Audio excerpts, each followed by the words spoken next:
उपस्थित हमारे भोजपुरिया समाज नहीं बा प्रणाम करते हैं बात के कामना रही और आप सबको मिलकर एक छोटा सा गीत में प्रयास कर जाते हैं। अच्छा अगर वो गीत में हमसे बोले भी होते तो आप सब हमके अपन छोट लड़का भाई बहन संजय भी इस बात को माफ कर देंगे।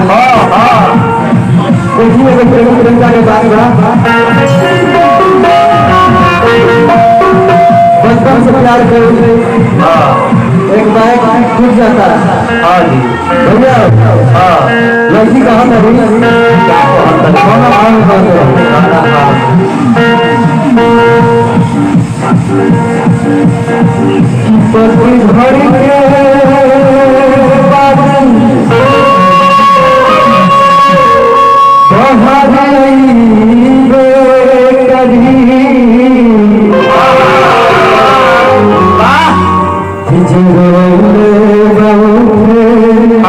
खड़ा हो जा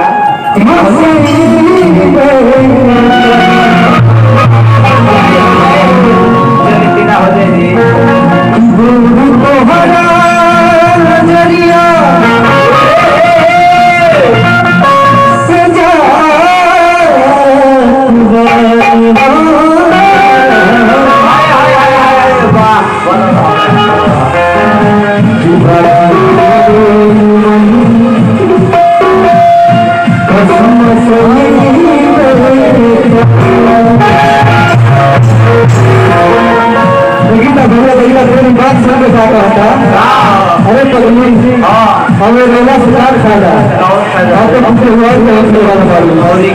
हमारा मच के आंसू रोगा